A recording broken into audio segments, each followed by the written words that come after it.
Hello friends, कैसे हो आप सब। तो आज हम पढ़ेंगे यूनिट नंबर 8, सामाजिक क्रिया और आदर्श प्रारूप, सोशल एक्शन और आइडियल टाइप के बारे में। लास्ट वीडियो में हमने इनके बारे में थोड़ा बहुत पढ़ा था।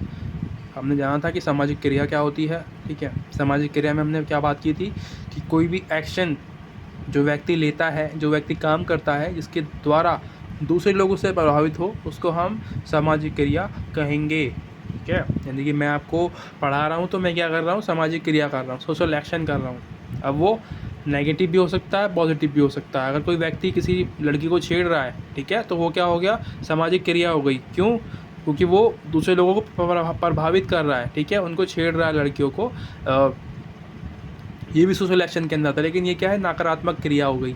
ठीक है, अब बात करते हैं इसके पॉइंट्स के बारे में जो इम्पॉर्टेंट है। ठीक है, एग्ज़ाम में आपको पूछेगा तो वो आपको सब कुछ लिखना पड़ेगा, जो भी इसमें मैं पढ़ा रहा हूँ ना आपको सामाजिक क्रिया के बारे में, ये आप लिखोगे।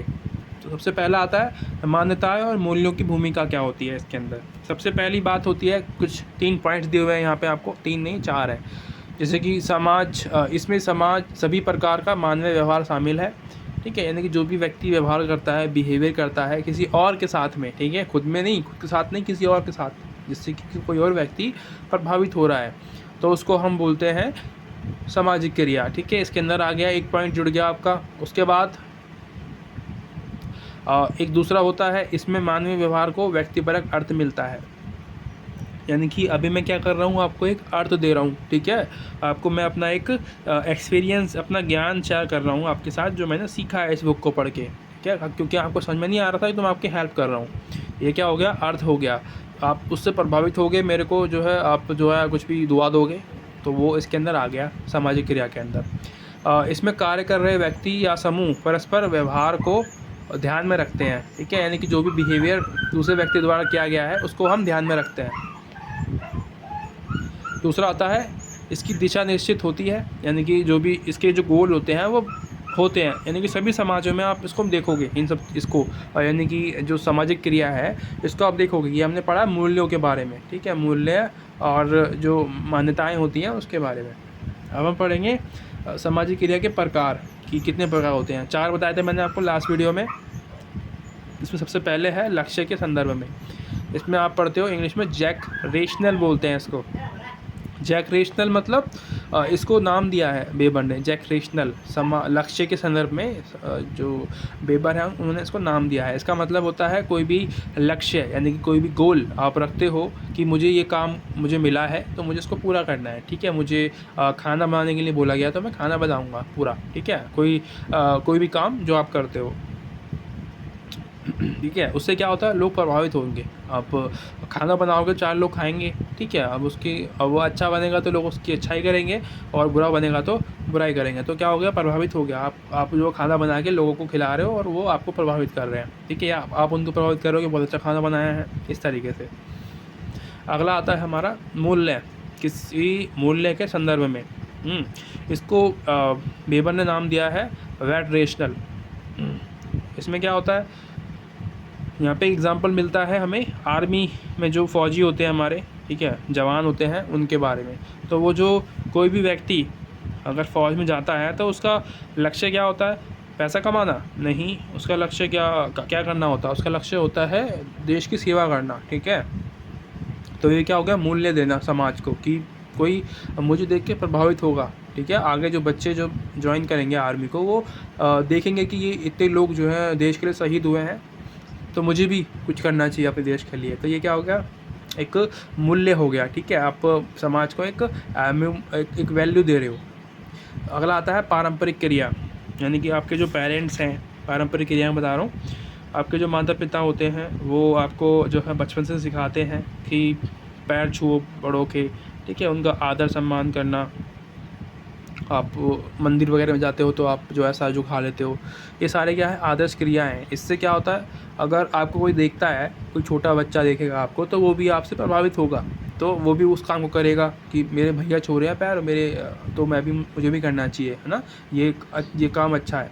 इस तरह से एक होता है भावनात्मक क्रिया, इसमें क्या होता है, मैंने एक एग्जांपल दिया था आपको लास्ट वीडियो में कि एक लड़की को कुछ लड़के छेड़ रहे हैं, तो उसने क्या किया, भावनाओं में आके, यानी कि वो गुस्से में हो गई, गुस्सा आ गया उसको, और वो उस लड़कों को चाटा मार देती है। तो ये इसके अंदर आ गया, ठीक है। तो ये क्या है, सारे क्रियाएँ हैं, एक्शंस हैं जो हम कर रहे हैं, ठीक है।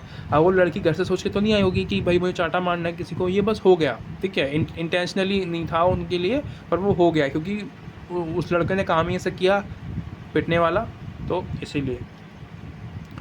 अगला आता है आदर्श प्रारूप के बारे में, ठीक है। उसके बारे में हमने बात की थी कि आदर्श प्रारूप, कोई भी आप एक व्यक्ति को लेते हो, उसके अंदर से कोई भी आप अच्छी चीज़ जो है आप उसको अपने अंदर एडमायर करते हो कि मुझे भी इसको काम को करना है, इस तरीके से, जैसे ये कर रहे हैं। ये तो हो गई इसकी व्याख्या, ठीक है। आप और भी इसके बारे में पढ़ सकते हो, नो डाउट, अगर आपको कोई समस्या आ रही है तो पढ़ सकते हो। और अगला आता है हमारा संरचना, कि ये बना कैसे है। बना कैसे है, ये समाज में मैं बताऊं तो आज से नहीं है, सालों से है आदर्श प्रारूप, है ना। आदर्श प्रारूप समाज में समय से पहले से ही है। अभी मैं बताया आपको कि आप छोटे से बड़े होते हो, आपके पेरेंट्स आपको सिखाते हैं कि पैर कैसे छूने हैं, ये भी क्या है, आदर्श ही तो है कि वो आपको सिखा रहे हैं या खुद वो जो है उस काम को कर रहे हैं, तो आप भी उसी काम को करोगे, है ना। एक आइडियल के तौर पे लोगे आप अपने पेरेंट्स को, सबसे पहले आप उन्हीं को लेते हो, आपके लिए जो भी सब कुछ होते हैं वही होते हैं, तो आप उनको क्या करते हो, एक आइडियल के तौर पे लेते हो, और आप उनके जो है जो भी वो काम करते हैं उसका फॉलो करते हो। तो पेरेंट्स का ये काम होना चाहिए कि वो अच्छे काम करे, ताकि जो बच्चा है वो भी उनके जैसा बने, ठीक है, इस तरीके से।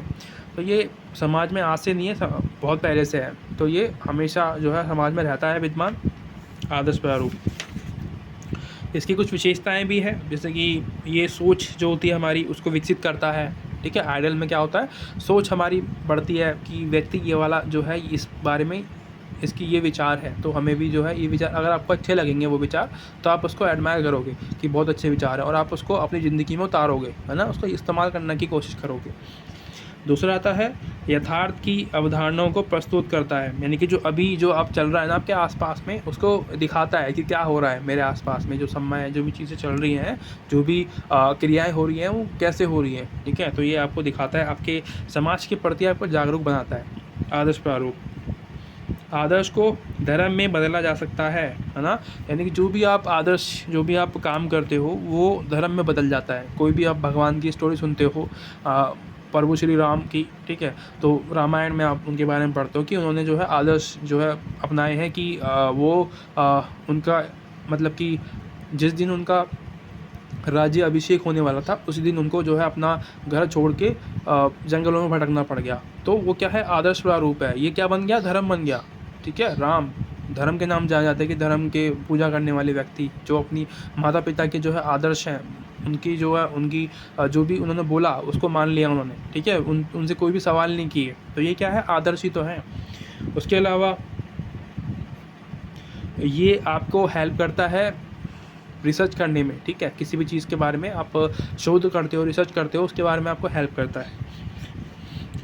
इतिहास के बारे में जानने के लिए जो है आपको हेल्प मिलती है इससे। हम हिस्ट्री के बारे में जब जानते हैं तो हम क्या करते हैं, आदर्श एक टाइप लेते हैं, तो उससे जो है हम जो है गुत्थे को सुलझाते हैं और आगे चलते हैं और आगे चलते हैं, तो हम एक तह तक पहुँचते हैं चीज़ों की, ठीक है। तो एक होता है ना, एक एविडेंस चाहिए होता है आपको, किसी भी चीज़ को स्टार्ट करने के लिए आपको एक गति चाहिए होती है, फिर वो चीज़ जो है स्टार्ट हो जाती है, तो फिर एक बार ख़त्म होने से पहले आप उसको रोकोगे नहीं, ठीक है। कोई भी मतलब आप कहीं जा रहे हो, ठीक है, तो आप कहीं रुकोगे थोड़ी ना, जब तक आप उस लक्ष्य तक ना पहुंच जाओ जहाँ पे आपको जाना है,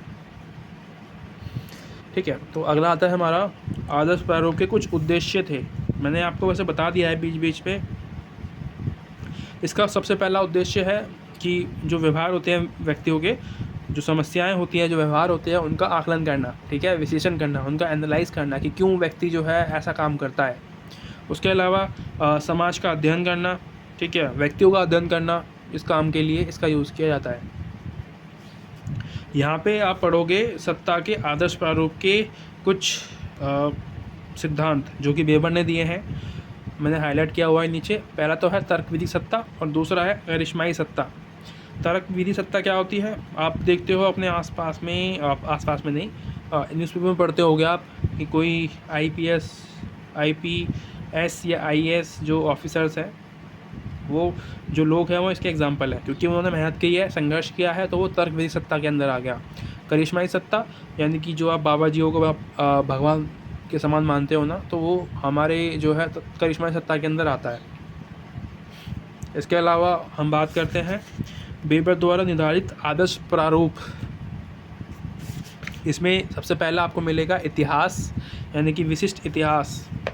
अब कुछ चीज़ ऐसी होती है जो कि हम अपने हिस्ट्री से सीखते हैं, ठीक है, इतिहास से, या जैसे कि पूंजीवाद है, इसको बेबर ने ऐतिहासिक या विशिष्ट ऐतिहासिक के रूप में बताया है, ठीक है।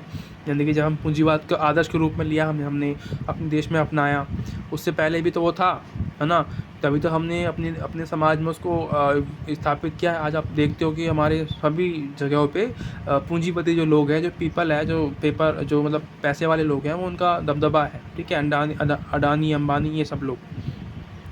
अगला आता है हमारा सामाजिक यथार्थ के अमूर्त तत्व। इसमें क्या है, आप नौकरशाही पढ़ोगे, नौकरशाही मतलब तत्व आपको समाज में यथार्थ के बारे में बताता है ये। यानी कि समाज में एक संविधान होता है, ठीक है, लिखित संविधान होता है, उसके अंदर सभी के काम निर्धारित होते हैं, सभी के जो है सीमाएं होती है समाज की, या फिर जो आप लोकसभा राज्यसभा इन दोनों की एक सीमाएं हैं, ठीक है। ये कहाँ तक काम कर सकती है, इनके पास क्या क्या अधिकार हैं, ये इसके अंदर आएगा नौकरशाही के अंदर। यानी कि आप जब भी आप ये सुनो तो आप अपनी कार्य प्रणाली के बारे में सोच लो अपने देश की, तो ये आपको समझ में आ जाएगा। उसके अलावा सत्ता के प्रकार बताए हैं।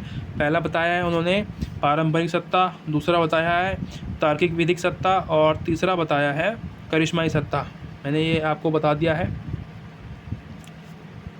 लास्ट आता है हमारा व्यवहार विशेष की पूर्ण रचना। इसके अंदर क्या है, व्यवहार विशेष की पूर्ण रचना का मतलब,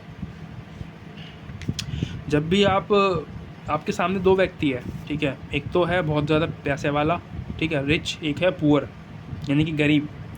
अब आपका व्यवहार डिपेंड होता है इन दो चीज़ों पर। अगर वो व्यक्ति पैसे वाला है तो उससे आप प्यार से बात करोगे, आप करके बात करोगे। अगर वहीं एक व्यक्ति है उसके पास पैसा नहीं है, तो आप उससे कैसे बात करोगे, तू तड़ाक करके। तो वो क्या है, व्यवहार पे भी डिपेंड करता है ये सब चीज़ें। आदर्श जो हैं आपके व्यवहार पे डिपेंड करते हैं कि आप व्यवहार कैसे करते हो, किसके हिसाब से, उसकी फाइनेंशियल कंडीशन के हिसाब से, ठीक है, उसके पास कितना पैसा है उसके हिसाब से आप उससे जो है व्यवहार करोगे। ये सब हो गया, ये चैप्टर होता है कंप्लीट। मिलते हैं अगली वीडियो में। Thank you so much.